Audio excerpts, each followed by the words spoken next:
Gonzalo Higuain, and it's buried in the top corner. Campana, and again. No question about it. I am ready to get hurt again. Chris, the Herons are back.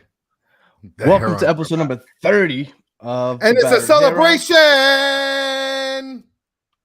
I don't know. Oh, what a fail. Oof. Welcome to episode number 30 of the Battered Herons podcast. I am your host, a defective fucking firework, man. Along with my my co-host here, Chris Duran. There you go, Chris Duran. Too soon? Was that too soon? Rough. That was rough to watch. Not gonna lie, that was rough. I think we might have had some people just turn the TV off. I'm gonna have to. How you doing, Chris? We got a special guest, but before we get to our Chris, I want to see how you were doing, Chris. I'm good. I mean, if I wish I had a better sparkler thing, get out of here. That was rough to watch. I'm not gonna lie. All right, so we have a special guest with us. We have Mr. Daniel Solana. It's everybody's favorite Twitter follow, even though everybody likes to argue with you just about everything you have to say, me included. So how are you, sir? Thank you for joining us, by the way. Absolutely. And thank you for having me. And I just want to start off actually by saying that I'm sponsored tonight by Mustard, just in case anybody wondered. So I'm sponsored tonight by Mustard. So I saw something about Mustard and your hot takes with Mustard, but I didn't get the full story behind that. Yeah. I guess you'll have to go back into my tweets and see it. So I just wanted to let everybody know that was my sponsor for the night. But yeah, thanks for having me, guys. You know, it's been a long time coming, a lot of banter back and forth between the three of us, and I've been looking forward to this. So I'm happy to be here. And yeah, I mean, we get it also. Last week, we appreciate people watching. And, you know, I love the constructive criticism. I had somebody comment on one of our videos that they appreciated the show, but our takes were a bit novice. So thank you. We're going to continue giving out those novice takes and move forward. But thank you for watching.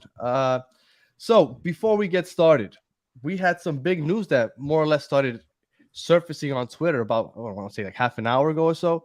It was official. They gave a date for the Mel Reese golf course. They have to evacuate, or I'm sorry, they have to leave the premises and close down. I think it was by March 19th, was it?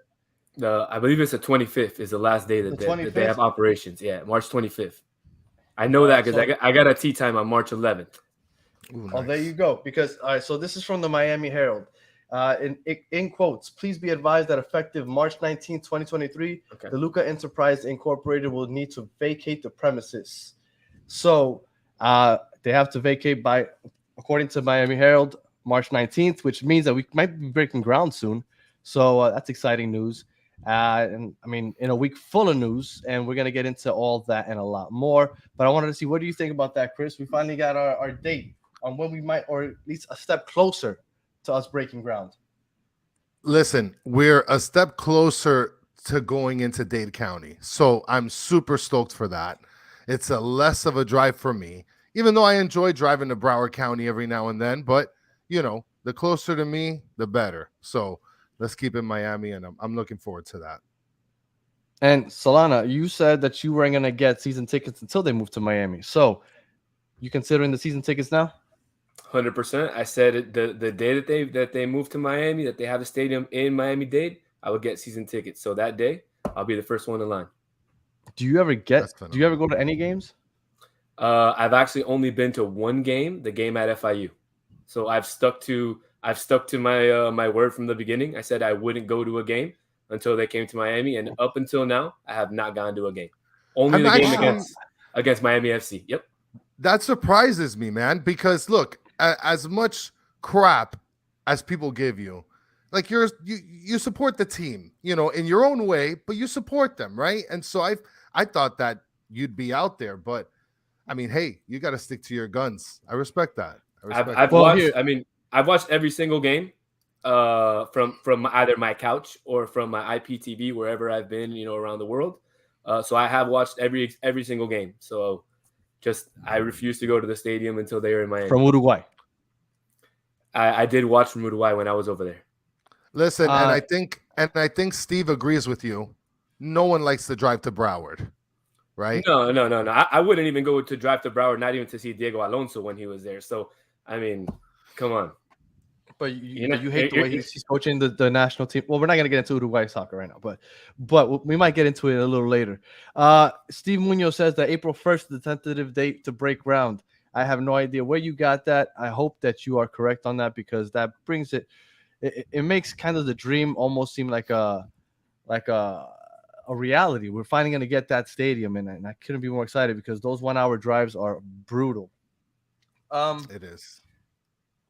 So just before we get off this topic real quick, you said that you haven't gone to any games. So hypothetically, if we were to make, let's say, a final and play at home, you wouldn't go to the final? No. Okay. No, Amanda sticks to his guns. I appreciate that. Yeah. All right. So a lot of people know who you are because they know your hot takes on Twitter. But I kind of wanted to get a little bit of a backstory, because everybody kind of wonders. You talk obviously a lot about tactics and your knowledge of the game. You question other people's knowledge of the game. So they're kind of curious, what is your background in soccer? Because a lot of people are kind of curious as to why you feel so confident in your takes. So, I mean, I've played the game for 34 years. From How old are you? 37 years old. Okay. So since I was 3 years old, I played the game, all through traveling, all of Miami-Dade County. We were traveling. We went to tournaments all the way in Texas, Colorado, the Philly Cup. And then I actually played in college. So I had a scholarship 4 years in college at a small school called Avila University. So I mean, I've played at the in with the big players. I played at the high, the high ranks of soccer. I've played against these players who you see in the MLS today. Fafa Picault, he was a Sunday League player. He used to play against me, back here. Who was Josie Altador? Josie Altador played up north in Weston. We played against him when he played in Weston. So I've played against some of these players who played in the national team and who have played in the pros. So I mean, when I say that, I have some knowledge. I mean, I'm not lying. Some of my takes might be a little too negative. I do agree there, but there is some substance where it comes from. And that's good, because you're the Skip Bayless of Inter Miami fandom, but then you have some experience along to go with it. So like, that's actually pretty cool. I mean, that's those kind of experiences you can't take from somebody else. So, I definitely think that that's incredible that you have that along with your opinionated takes. Right. Again, it goes hand in hand. I mean, you play so many years, you coach so many years. I was even a referee at one point in my life. So you see so many different aspects of the game, and you're a part of it, and you create your own kind of opinion. So, and like you said, I stick to my guns. So now we're going to get into the more in depth on the actual Inter Miami team, right? Because I want to talk about what's going on right now, the season coming up, but I kind of wanted to get some housekeeping out of the way. Everybody seems to think you have an obsession with the Uruguay League and the Uruguay players only, right? When we talk about, players that we should get right away, we know that you're going to bring up 3 or 4 Uruguayan players. Do you think that that's really like the way to go for Inter Miami? Because I'm not saying that we shouldn't scout South America, but I feel like you're really focused in on Uruguay. But I feel like there's other places we can get players from also. And also, you are a little negative with the pickups whenever we pick somebody up. And I feel like it's almost like unfair because you might not have seen them yet, but you're kind of judging them already. Diego Godin. I mean, I wish we could bring him, but I will tell you. I mean, do I go back to the Uruguayan league a lot? Absolutely. It's probably the league that I watch the most out of any league in the world. So obviously, I'm going to go back to that. But to get back to your original question, I do think, and I actually mentioned it last night on Twitter. I do think that Inter Miami does lack a strong foundation of scouting in South America. And you can see that with the players that we've brought in from South America. Who have we brought in? Emerson Rodriguez. Has he worked out? Absolutely not.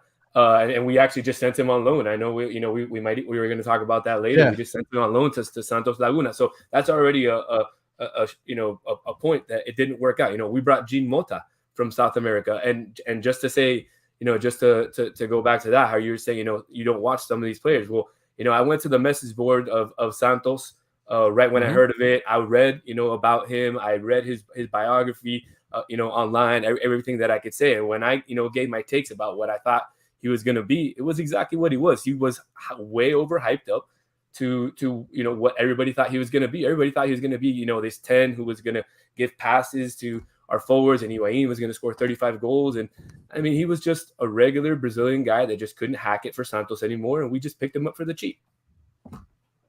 So I I get that a lot of our South American players haven't panned out, but and maybe that is part of scouting, right? Because you want them to scout and bring in the right players. But when we picked up Pellegrini, he was one of the top players in South America at the time that we got him. Julian Carranza was also one of the top players, and he finally panned out in Philly this year. Emerson Rodriguez was one of the top Colombians available last year. So I feel like we've been scouting South America. Yeah, maybe we haven't gotten the right people, but I wouldn't say that we haven't scouted South America. Yeah, they could probably do a better job because they haven't landed, but Campana did a pretty good job once he got here.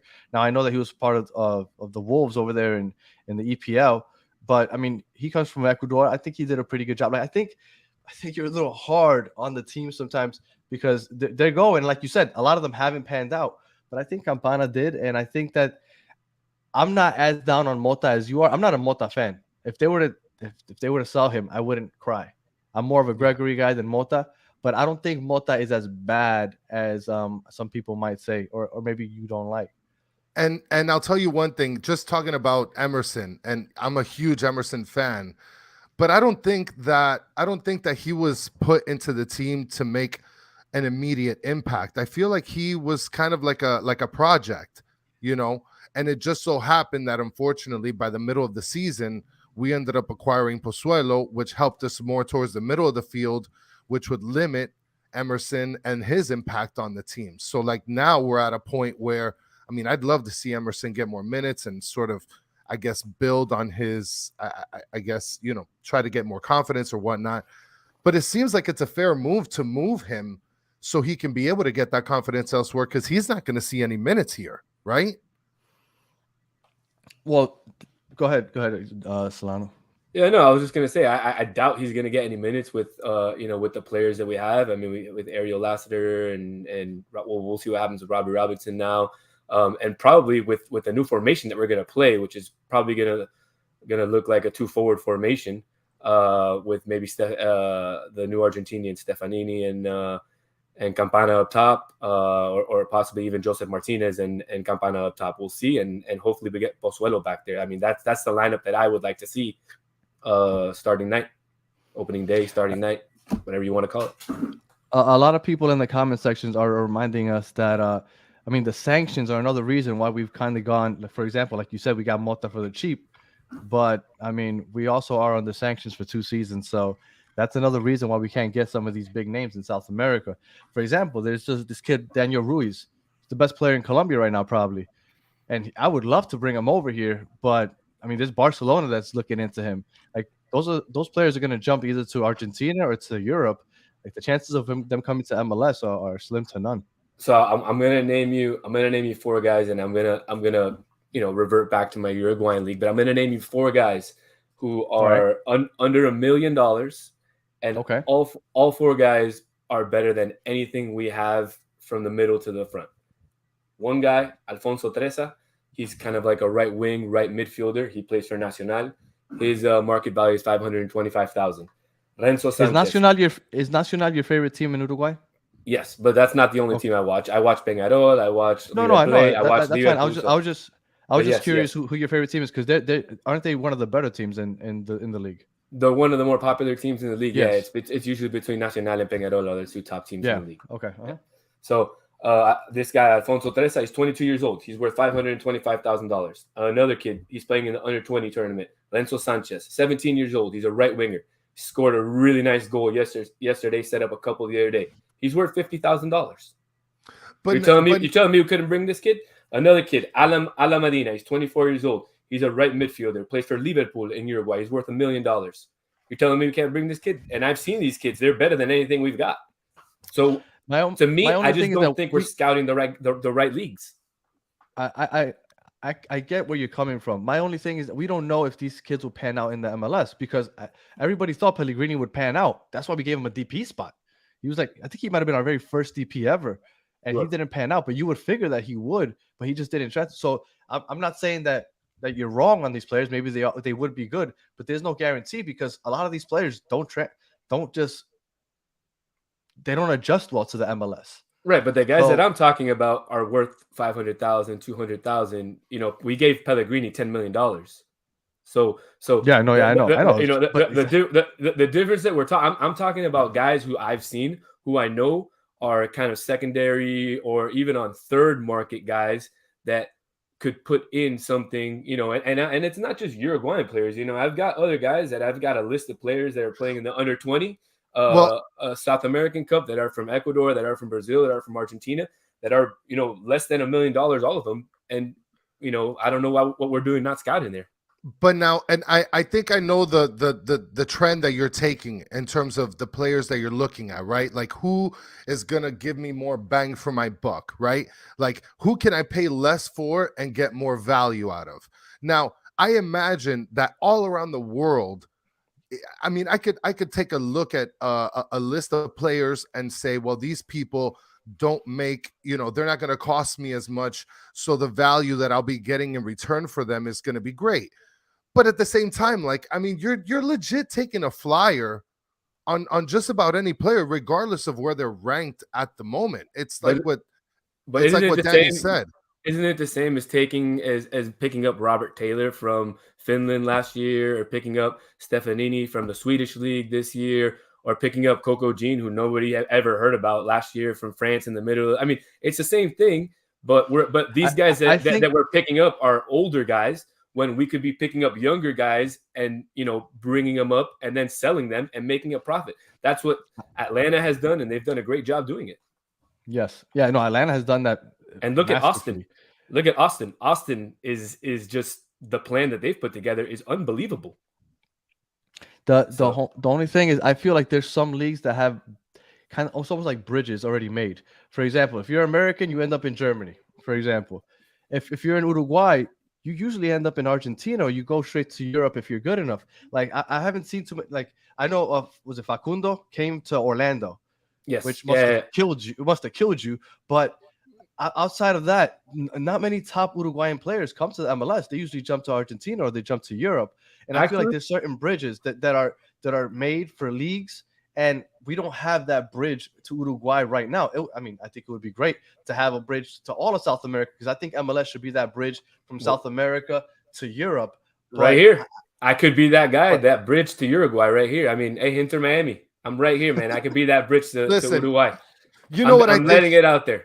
You know what I think you're trying to do here, Solana, is I think you're trying to get some free flyer miles out to Uruguay whenever you want, just so you can be able to go out there and scout and vacation at the same time with friends and family. Hey, there's nothing wrong about getting a few asados while you're out there. I agree with that. Well, look, you got a couple of positives here. Look, Solana is a better looking guy than anticipated. Nice. Hey, I appreciate that. There you go. Yeah, see, the beard is working for you, brother. I'll let my wife know. I'll let my wife know. Yeah. All right. So I'm sure we're going to keep talking some more Uruguayan South American soccer as we move on. But something that just, I mean, it was the talk of the week. And I feel like it's been like 4 or 5 days. And I don't want to talk about it too much, because I feel like it's almost been so oversaturated, or we talked about it a little too much. But I think we would be tone deaf to not bring it up at all. And it's the story of Saturday, right? And it wasn't Joseph Martinez being introduced to the fans. It ended up being the fireworks in the stands and then in the parking lot. I guess before I give my take, I'll go over to Solana, because I know that you were really adamant that you were pro everything that happened. So I kind of want to hear your take on everything that happened. And then Chris and I guess you'll jump in also. So what did you think about the whole fireworks show? So, I mean, first and foremost, I mean, I don't condone, you know, anybody to get hurt. I don't condone any violence in the stadium or anything like that. So first and foremost, you know, everything. Nice disclaimer. I want everything to be safe. Absolutely. Of course. Now that we got through that, do I believe there was something wrong? I've watched a bunch of videos. I saw most of the fireworks were like kind of Roman candles. We see this all around South America. I know that I've got the tweets back. This isn't South America. You know, okay, yeah, what are we trying to be better? Are we trying to be snobbish? Like, look, soccer is fun. El fútbol es un deporte de que hay que divertirse. And if you don't have fun in the stands, then what are you gonna do? So my take on it is, I back the fans. I think this was unfortunately something that the team kind of dropped on. I think it's something that the team should have worked in accordance with the fans, and they could have done something really, really good. And that's usually what teams around the world do. The first game back, when their team comes back and you want to welcome them back, is you do some big firework display or whatever. I heard there was something similar in the week, the game the week before between Millonarios and River Plate, that there was some fireworks there as well. So I guess that might have been where some of the fans got the idea. But actually, again, let me pause you just a second, because Chris found this video. I believe it was from the week before, right, Chris? Yeah, this was from the Millonarios and the River Plate game. Mm-hmm.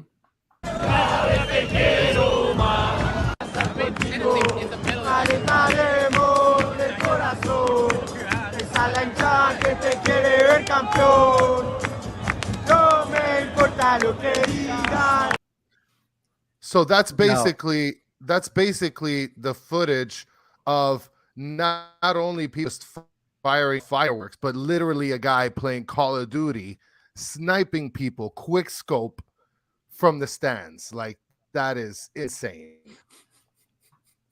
So Chris brought that up because when I first heard about this, obviously everybody started bringing up the airport thing and all that other stuff, and I get that.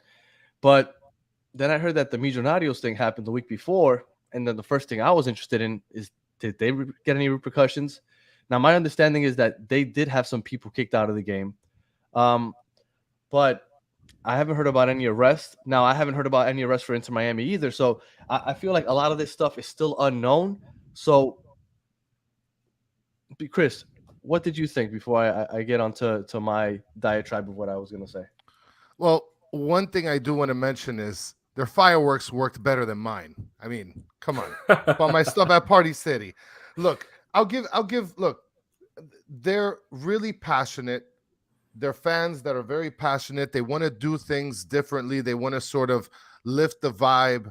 And so I completely respect that. The only thing that I see that was an issue in this sense is, if this field is parked in the middle of the Sweetwater, there's no problems, right? But we're parked next to an airport. So now you got a bunch of people questioning whether the FAA is going to get upset, federal crimes, right? That's one thing. The only other thing that really bothers me is that you see the week before the Millonarios game where essentially, and I don't even know if it's the club to be blamed or the people that run the stadium or the security, because it's probably a third-party security, they let that stand last week, and I don't know if there were arrests or anything like that.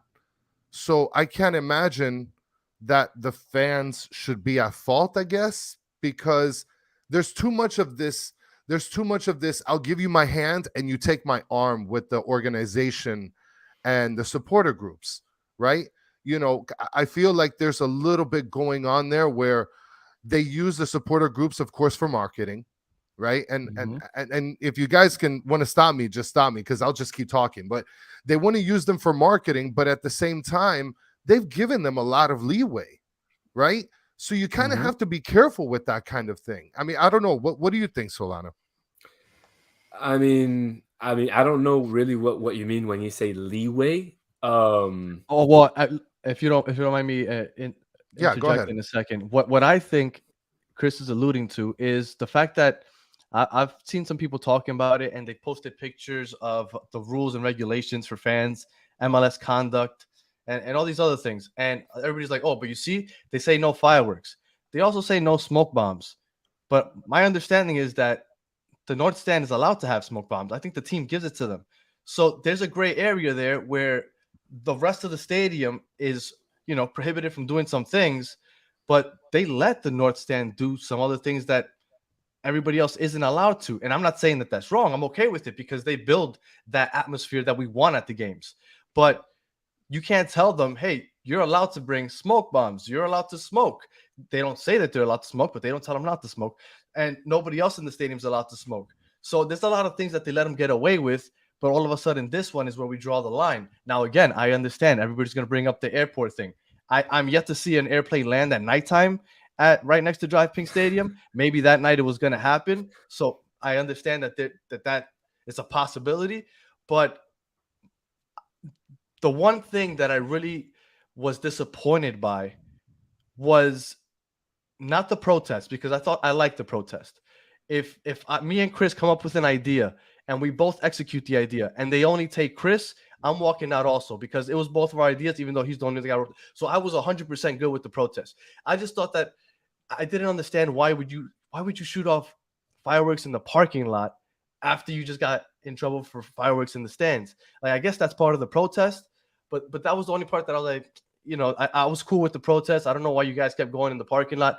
But again, I think that was the only reason the cops were really called, because I don't the people, my understanding, I don't know if anybody in the comment section knows, the people weren't kicked out until halftime, I think, or they caught them during halftime. Like, it wasn't like during the first half.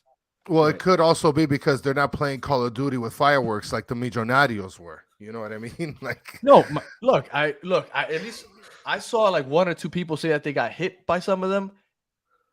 If you said that, I don't want to say you're lying. I'm just gonna say I don't believe you. So I understand. I saw them go up. Look, if you want that South American feel to the games, because that's what they promote. They promote that South American atmosphere. You have to. Yeah, it's part of the package, right? And it's the first time they do it. I've spoken to a couple people. They said that they wouldn't have done it in an MLS sanctioned game, that they did it because it was a friendly. Maybe that's true. Maybe it's not. Maybe they were just testing something new out. Maybe they saw it the week before and they felt like trying it out this week. I don't know. But my understanding is that they like this, they market this, so you have to take it all in, because that's the atmosphere that you want at the games. That second half, my understanding is that it was dead. Once the supporters group and that stand left, it was dead. And I think everybody likes that atmosphere. You want that. So I thought that it was poor taste if they really arrested anybody. I don't know if they did, but planes were taking off. Okay, so somebody just said that planes were taking off that night. Okay, maybe. I mean, I'm behind people the fans. Flying in from Uruguay. It might have been. It could have been Diego Alonso. You never know. But no, but I mean, again, I back the fans. I'm with you, Danny, in terms of if they shot off more fireworks after they were kicked off, then I'm obviously against that. I don't think that was right. Once you're kicked out, I mean, come on, don't poke the bear even more. That's the way I look at it. You got your point, and that's it. But look, I've been to countless number of games in South America. I've seen worse than that. I've never been hit by anything. I'm not bothered by it. If you don't like it, don't sit there. Sit somewhere else. If you don't like what the people in the North stand do, go sit in the South stand. It won't hit you. They won't bother you. Those fireworks might travel kind of far. I don't know. All right. Well, I mean, maybe if it's David, you're right. Maybe if it's the Millonarios fan. But I mean, that's just my take. I think if that's the type of atmosphere, like Chris said, we want to have in the stadium. You just got to live with it. And if you don't like it, I mean, don't go to the stadium. I mean, that's just the way I see it. But like I said, soccer's supposed to be a party, and I support La Familia, and I think what they do in the stadium every week is a party. Even though I criticize them every now and then, I think what they do is they have a party every week. Some people in the comment section are saying, bad idea with the airport. Other people are saying, I like the fireworks. Cool. You know who else liked the fireworks? Chris, did you not find a picture that you wanted to put up here? Yes, I actually did. Because there's other people that like the fireworks also. So there's one thing I want to put up. I sent this to Danny because I couldn't believe it. In my research, I was looking into fireworks and all that stuff. And this image right here, guys, and I'm just going to put this image up here. And for the people listening on Apple or Spotify, I'm going to put up an image of an article written by someone with Inter Miami, literally saying, talking about the Millonarios game with a picture of a huge ass firework just sitting there in the air. Perfect shot. Well, because it looks good. It adds to the atmosphere. Even Inter Miami likes it.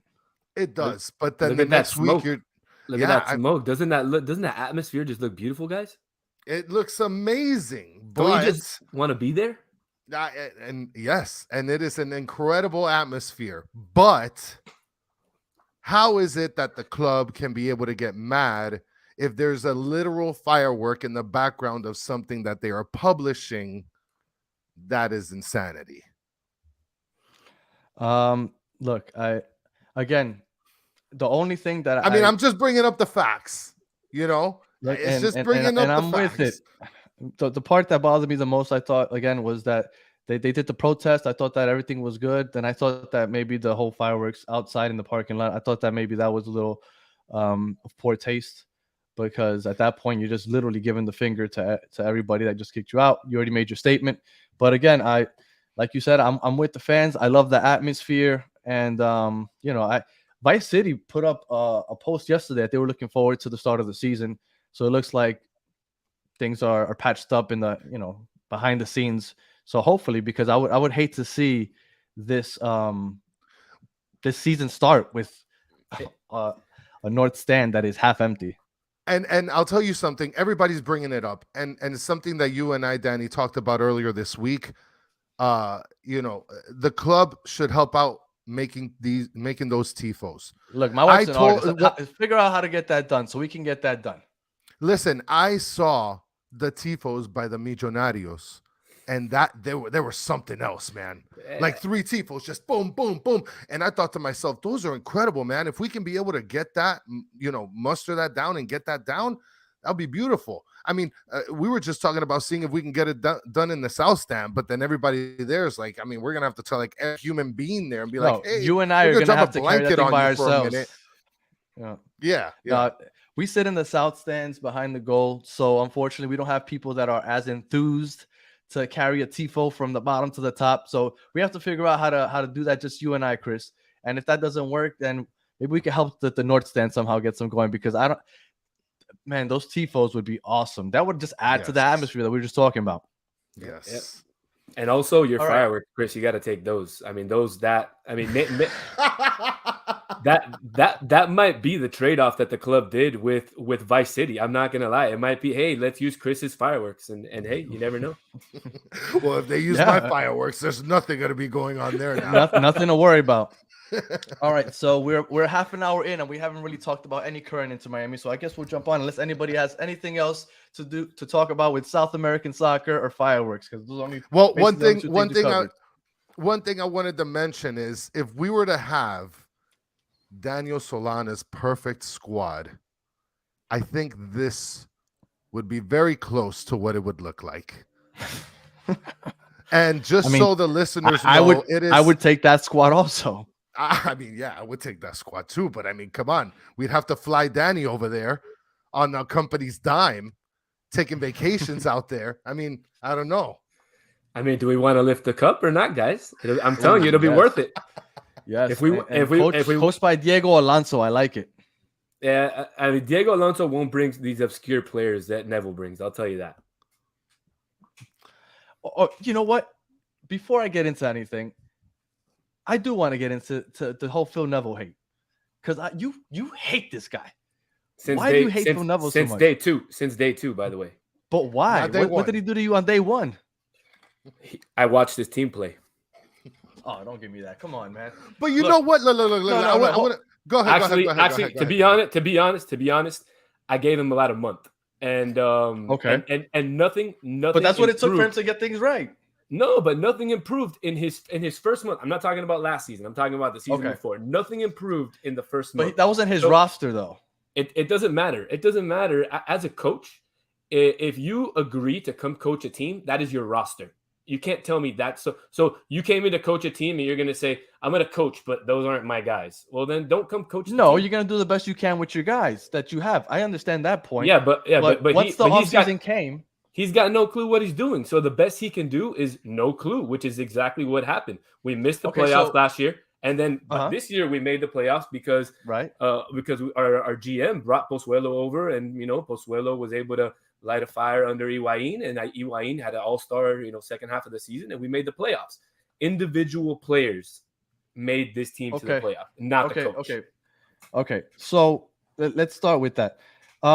Obviously, they had a huge overhaul last season, right? They brought in like 18 new players, and they with this new squad, basically, they took about a month to find some cohesion.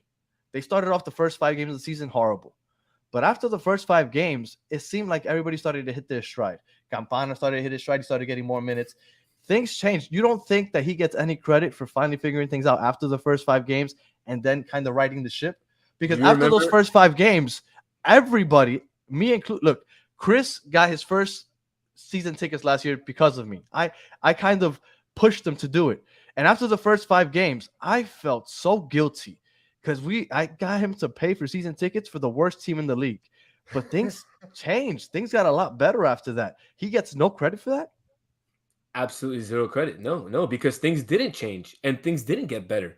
I don't know. But he benched Higuain when Higuain was playing like shit. Nah, Higuain, he didn't bench Higuain. Higuain had a knee injury. It was all there. He had a knee injury. Hold on. Higuain had a knee injury. Campana came in, scored a hat trick, and at that point, you can't bench Campana. Nobody benches Campana at that point, not for anybody other than Messi or Ronaldo. You don't bench Campana. So Campana gets his hat trick. By the way, if you remember that hat trick, 2 of the goals were kind of iffy, against Houston, right? Kind of tap-ins. I think it was against New England. I think, or maybe Houston or New England, but I don't remember. But it was they're kind of tap-ins. So look, my whole thing is I don't think the team got better progressively throughout the season at any point. I think we saw the same stale lineups, the same stale soccer over and over and over again, and nothing changed until Pozuelo got here. That's been my whole point since the beginning. So I have a question. I'm with you. Okay, go ahead, Chris. As a team, we were running up the sides a lot before Pozuelo got here, right? Playing up the wings. All of a sudden, we get Pozuelo, right? I mean, the coach is the one that's going to have to make the call to start playing up the middle. No, I mean, he's not just going to automatically think that, let's keep going by the sides and see what happens. Like, he has to make that call. No, he has to be one of the people that make that. I mean, the same way that Higuain wasn't calling the shots when he was on the field all the time. Come on, like let's be real. You're a player out there. You're gonna do whatever you got to do to win. So, I mean, am I saying that the players ignored the coach? No, I'm not saying that. But I'm just saying they did what they had to do to win, and they used their abilities as individuals to score goals or to get goals or to scrap by. Did the way that we play changed? Absolutely. It was a blessing in disguise that it changed because every time we kept running up and down the sidelines, I mean, it was basically a 4-on-2 every time, and our back line was absolutely awful. But our back line was awful, and when we didn't have an offense to compete, because before Pozuelo, our offense was putrid, right? It was Campana, and that's it. So we were playing 5 in the back. We were playing technically 3 in the back and then with wing backs, but it was 5 in the back, right? So we were defending for our lives and hoping that we could score a goal to win a game. And we still couldn't defend. Because our players are shit. Yeah, I mean, we play but they're not. The back line is still bad. But they're not. They're not. The problem was tactics. The problem was tactics all the way from the beginning.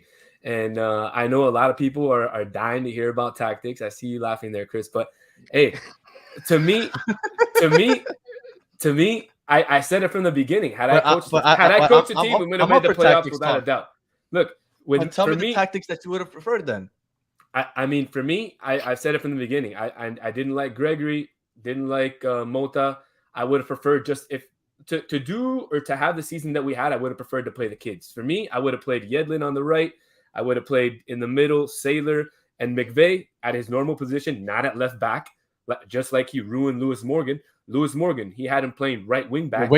He's a lefty. Yeah. Like what are you doing? We trade him, and the guy has an all-star season. Come on, man. Yeah. So you got McVeigh. You got McVeigh, who's a center back. No, let's put Noah Allen out there. Look, if we know we're not going to win the championship last season, let Noah Allen get out there. Let him get some experience on the first team. Let him play against some of these first team guys. And let's see if we've got a future left back out there. Because you know what? No, we played McVeigh, Breck Shea, and Kieran Gibbs, who are not going to be on the team or McVeigh won't be a left back for the foreseeable future. The other two are not going to be on the team for the foreseeable future. So now what about Mabika? What do you think's gonna happen with Mabika? I don't No, even want to Mabika's a talk. depth I don't. guy. I, He's I a don't. depth guy. We need to get rid of him too. But that's a different conversation. No, he's gonna stay. He's gonna be playing in the Open Cup games. Look, I think our backline still needs help. I think McVay playing out of position was bad, but I mean Noah Allen looked really bad when he started off the year with us because he was starting in the beginning of the year and he looked bad. We had to bring him down to the second team.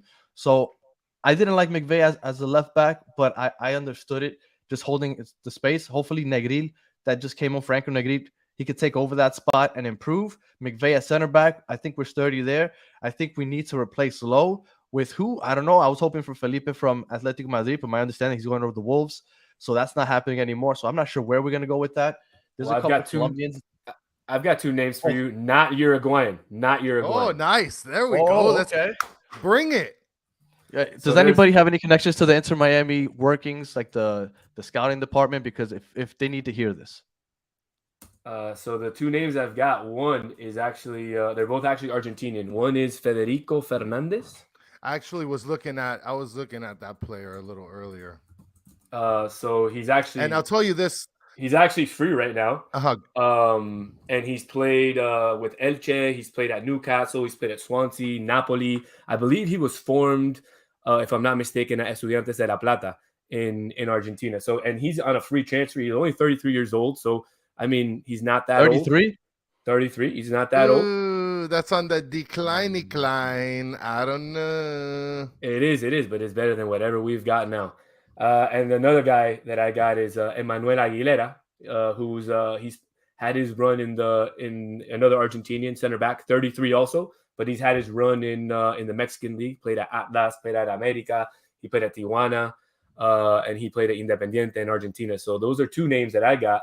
And then I've got one more name that's a sleeper. Sleeper for you. Super. Oh, you're dropping dimes out here. What is it? Well, who you got? Summer window transfer. What do you think about Thiago Silva? Isn't that guy like 4,000 years old? And I don't know if we could afford him. I don't think we could afford Thiago Silva. He's a free agent. July 2023. Sorry, June 2023. Yeah, I don't know. I think I just dropped that's an interesting take. I don't know if we would. I mean, unless we start going the LAFC route where we just randomly start paying everybody TAM somehow. I don't see how we could pull that one off. I'm still hoping for an M in this first name. I'm sorry, first letter of the last name and I at the end somehow. But I guess we won't get into that. Well, let's bring it full circle because he's talking about center backs. What do you think about the trade with Damian Lowe? Right, he got dealt over to Philly.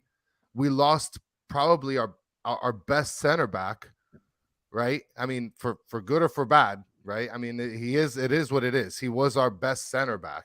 Or what do you think? Do you think that he was the best center back? For what we saw last season, yeah, I think he was the best out of what we saw. Do I think he was the best center back on the roster? No, I think McVay was the best center back on the roster, and he just didn't get a chance to play. So, and I agree with the trade. Look, I think I don't really care about the pick because we've already shown that we don't know what to do with picks. But I think the big kicker in here is the GAM. I think that's the big kicker that we're going to get there. I mean, GAM and TAM, like, I mean, we're flirting with sanctions, and I mean, we're not LAFC here. We're not invulnerable to any of this stuff. Like, that's kind of scary. We're Inter Miami, baby. We're bigger than that. I like it. I'd love to think so. And he actually played in our first preseason game, right? Where we took a big fat L to Vasco da Gama. What do you think? You think it's a big deal that we took that L to them? You know, down 3 points, or not that big of a deal? I don't think it's a big deal. It's a preseason game. And what do you think, Danny? No, I think that was more getting your cardio in, first 45, get comfortable. Like, unfortunately, I didn't get to see the game, so I really can't speak too much on it. From what I've heard, they were playing the ball well. The first 2 goals were off of just boneheaded mistakes. Yellen, I think, lost the ball. dribbling up the sideline. It led to a quick cross and a goal. And then the second was a bad pass from Mabika to Marsman. Marsman had a bad first touch, which is surprising because that's supposed to be Marsman's specialty, right? The reason we consider playing him over Drake is because of his footwork. So it's kind of surprising to hear that he had that blunder. But again, it's the preseason. And then the third goal was an actual good build-up where they just built up a good goal. So I don't think it's that big a deal. I mean, if we're talking about just our starters, our starting 11, we were missing a couple people. We're missing Joseph, Bryce Duke, we're missing Mota, and they still only put one up on a bad mistake on our part. Supposedly, we didn't play good on our final third, but again, it's the first game. I don't put too much into it. I know that we played against FIU this morning or this afternoon, and we won 4-1. I would hope that we could beat FIU 4-1. Campana scored. I think La Cava had 2 goals, or was it No, one it was goal? I know Campana had a hat trick, and La Cava scored 1 goal, I believe. Okay, yeah. well, That's La what Cava, I read in he was an player of the article. year, I believe, last year for the USL. So, or the year before that. So I would hope that he can. You guys are. Solano 305 is, I don't know if that's your brother or not. He said you guys act like Kalini didn't go from starting in the Serie A to coming to the MLS. I mean, that is true, but I think Kalini was like 67 years old when he came. Like, I know Thiago Silva is old, but he wasn't Kalini old. You forgot that Chiellini was bitten by Suarez, so he's got that garra charrua in him. So he can play till he's 70. Uruguayan blood. Exactly, he can play till he's 70. There you go. So that makes sense. Yes. But yeah, no, I'm with getting older defenders. Honestly, the MLS is they're trying to be an offensive league. When you spend on DPs, you want to spend on young, expensive DPs that are attacking players, forwards or wings or whatnot. So yeah, I mean, an older defender is. I just can't imagine Thiago Silva coming over here at the age of 33 and taking a huge pay cut. I just can't see it happening. All right, so Chris, I didn't ask you. What about your boy Robbie Robinson? Well, I'm not making any more videos for the guy. I promise you that. I'm not doing it. They're talking about that he had strains. There was no major injury to him. That's one player that, man, it's really insane to see that you had such high expectations for, and he's just not there.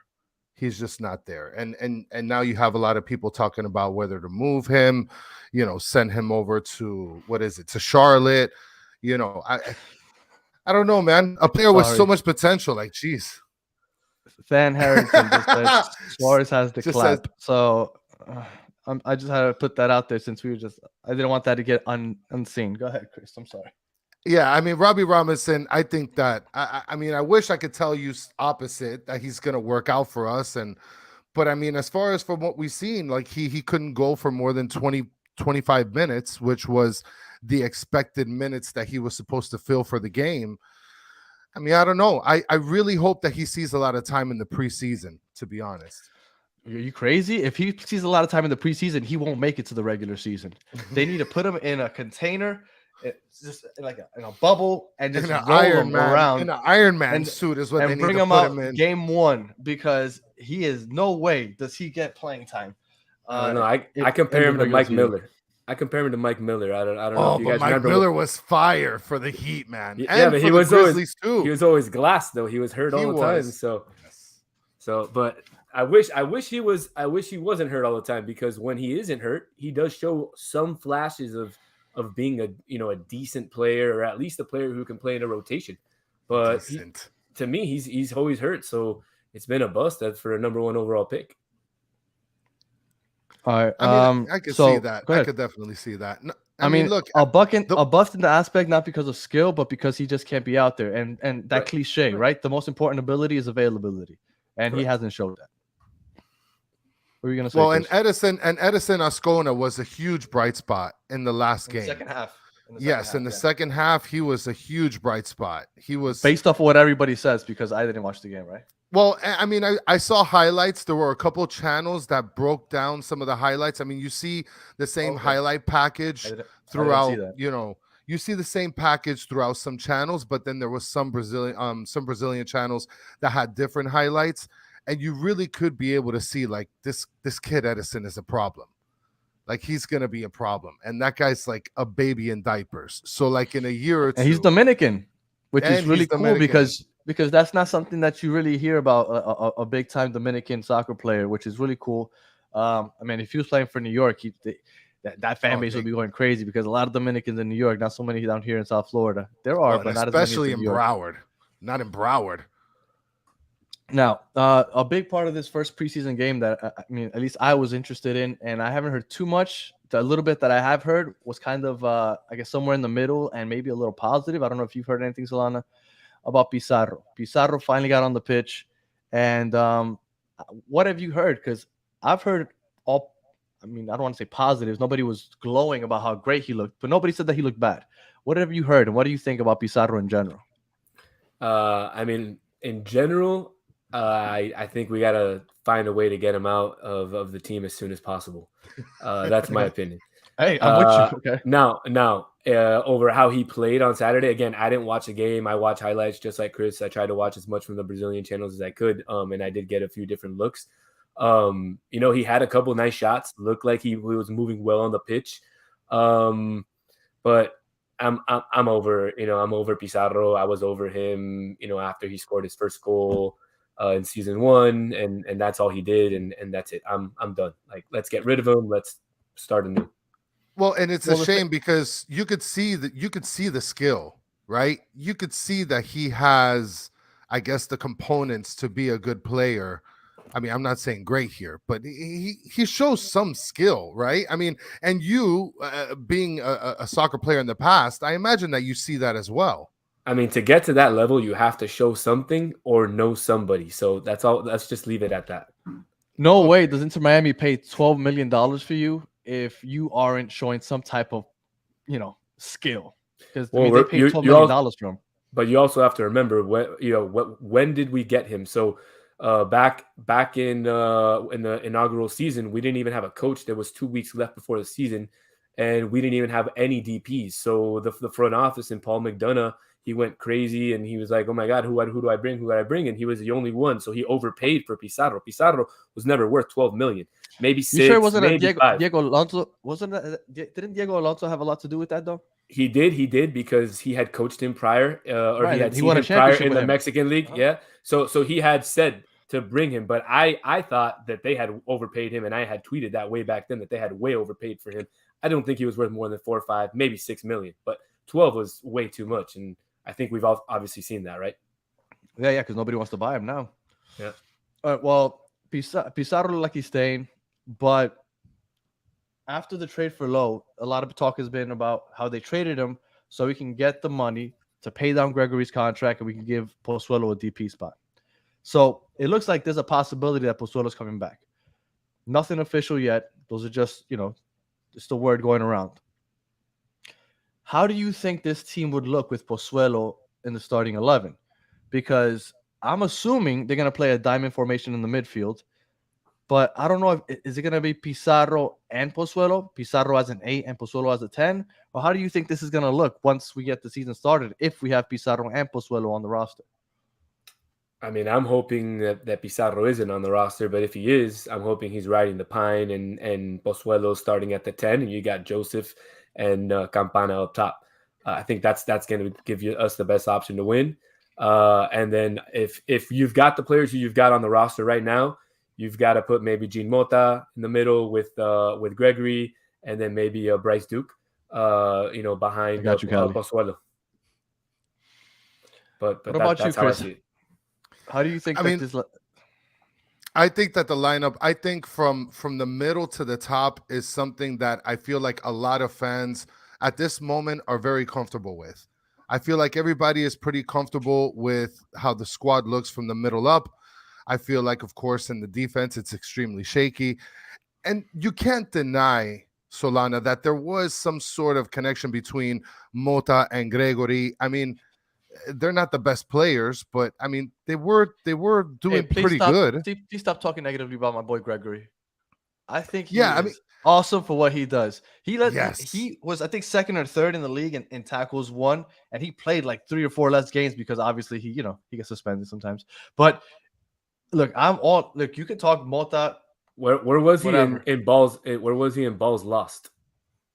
I don't know. I'll look it up, but I promise you he wasn't on the bottom of the league. Don't talk about my boy Gregory, man. That's my Here, man. my problem with Gregory is that he goes up and doesn't come back, and so he leaves a giant hole in the middle. And then But you know what? since That's our what they started defense playing him isn't- at the 8. I don't know why they started Yeah. playing him at the 8. He's not an 8. They got to leave him back there on the 6. Yeah, they do. I mean, he's got to be that stopper that sits right in front of the defense. That's what and then he's just got to crack people left and right and don't let anybody come in.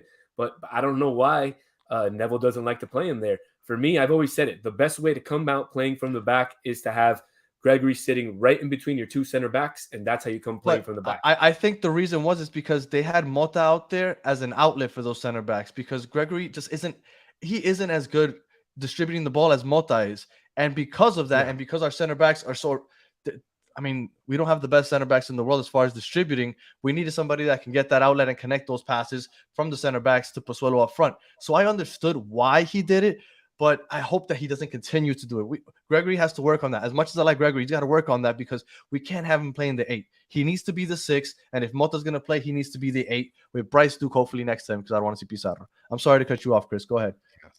No, I mean we all agree. We're all in agreement with that for sure. 1,000%. 1,000%. Yeah, man.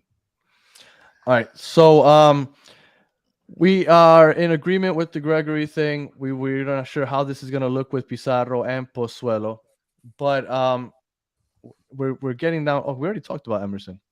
So in your perfect scenario, right? We're coming to a close here almost.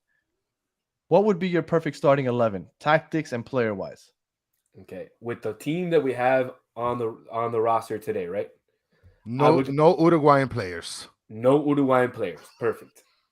I don't think we have any. So we don't. But there's still time, man. And I'm still pushing for Luciano Rodriguez to get on the roster, man. That guy's a stud.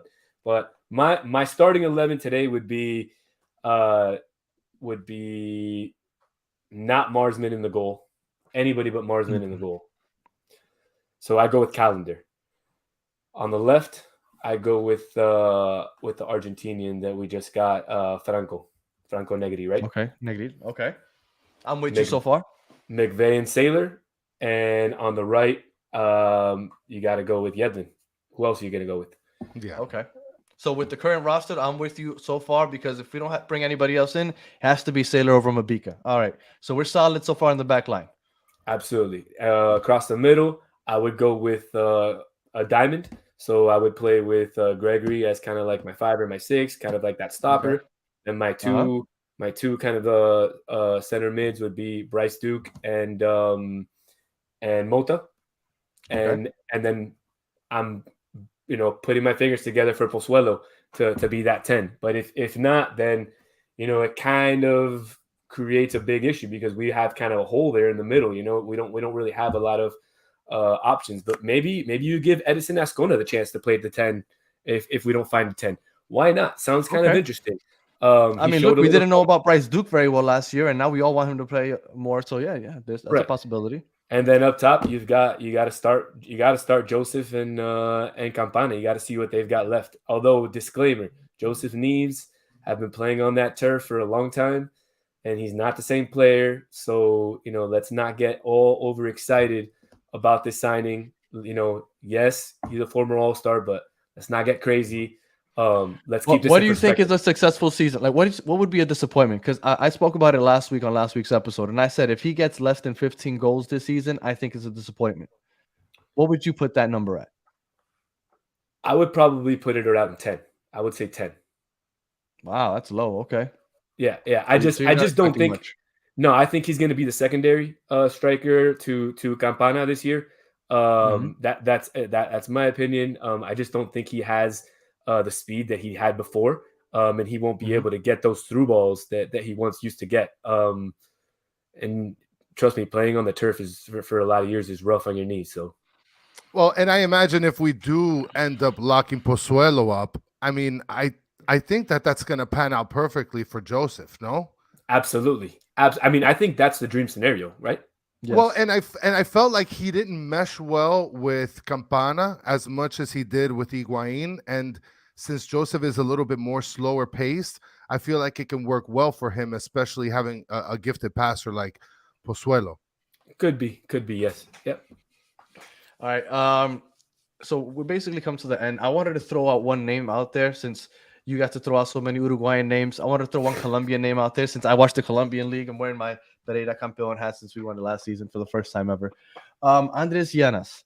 He plays center back for Los Millonarios that were here just 2 weeks ago. He's 6'3", 25. He's a ball stopper, really. I mean, as far as center back, he wins tackles, and he's been rumored to go over to Argentina a bunch of times. Clubs constantly contact him, but he hasn't gone since he hasn't made the jump. I wish that we would look into bringing him over. Los Millonarios are loaded. They have a bunch of players that are rumored to go to Argentina, but they haven't yet for whatever reason. Daniel Ruiz supposedly might be going to Barca at some point. So there's plenty of talent in South America that needs to be found, and not just Argentina and Brazil, because that's where everybody likes to focus in on. In Colombia, Uruguay, Ecuador. So there's plenty of places to look for. So hopefully we can get some of that going. I think we're up on it. We're 1 hour in. Well, Chris, I have one more thing that I want to bring up before we buy Solana plane tickets to go to Uruguay. Okay. And we did this with our last two viewers, and with our last two guests. I want to do the same thing with you. You got to pick some options here. Okay. We got some meat, we got some bread, we got some coffee, and out of all people, have to pick options. So what are we doing here? I think Cali might have left. Row number 1, I go with number 2. And if you get anything more to the right, you don't know how to eat meat. And what about the bread? Pause. That's a big one. The bread is definitely number 3. Ah, okay. So you're pretty standard. And then the coffee? I don't drink coffee. I only drink mate. Ah, look at this guy, man. You just Jesus Christ, man. Sorry, bud. Only drink mate. All right. So I guess if you have any questions for Solana, please let us know. Well, here's one question. So, yeah, Steve is asking, what would be a successful season? Is it higher than 6th seed? Is it what is it? Look, I think making the playoffs, with the roster that we have right now, is a successful season. Now, what's a successful season for Phil Neville to keep his job? For Phil Neville to keep his job, we just need to see the team get better and have some sort of identity and play, consistent soccer, back to back games, and not just have one good game and then sit back for 3 or 4, and play Neville soccer. So that's really what I'm looking for. I mean, I don't really care about the aggressiveness. I just want to see them get progressively better. That's it. That's all I care about. So if he gets 5th seed or higher, do you think he did a good job as a coach, 5th seed or higher? Not if the team didn't play well. No. If we just get 5th seed because we score goals, because we get penalties, or the ball just falls our way. Sometimes that's just how soccer is. The ball just falls your way. It is. And that's kind of what happened this year. The ball fell our way. We kind of fell into the playoffs, and what happened? We got owned by a much better NYFC FC team. So, which, by the way, has a Uruguayan playing there, Sebastián Rodriguez, played for Nacional. Very good player, owned by the City Group. So yeah.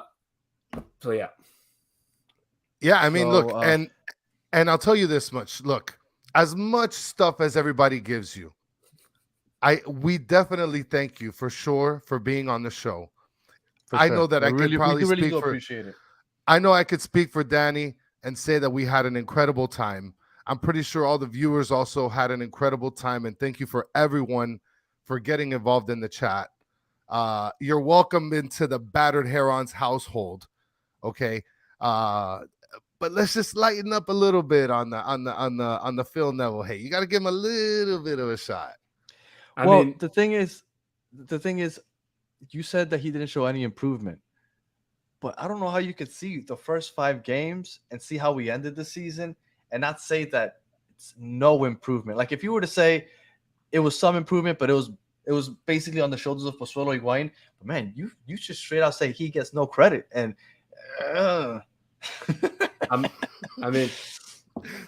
This guy was just sipping the coffee that Daniel Solana doesn't like to drink on the side. Yeah, man. You gotta drink the mate. You gotta stop drinking that Neville coffee, man. It's no good. All right. Well, do you have anything else, Chris? Wu-Tang Wednesday. That's it. We're gonna start trying to record on Wednesday nights instead of Thursday nights from now on. Yes. So Wednesday's coming up. Anything for the people, Solana? Only if you guys make it out to a game this season, let me know. I'll see if I can make it out to one game this season. Oh, look at this guy! It's gonna show his do face. I'll come out and I'll see if I can bring my barbecue. We'll do a little asadito, a little entraña, vacío, chorizo. We'll do it right. What is I'll a do it. vacío? Vacío is flank steak. Okay. I'll fuck So, with that. Yeah, Flank yeah. steak, So okay. I'll do it nice for the Battered Herons, man. We'll try to put something together out there. I'd love to hear it, man. And again, I can't thank you enough for coming on because again, I know that you're the Skip Bayless of Inter Miami Twitter. But again, I appreciate you coming on and taking the back and forth and being a good sport about it. So I appreciate you. I appreciate you, Chris, and I appreciate everybody in the chat for tuning in and being so interactive. And we'll end it with this Solana Chimichurri for sure. Yeah, absolutely. You guys are all invited to the barbecue. Solana's buying enough meat for everybody. All right. So with that said, we'll be back next Wednesday at 9 o'clock for episode number 31. Thanks, guys, for tuning in, and we'll catch you guys next week.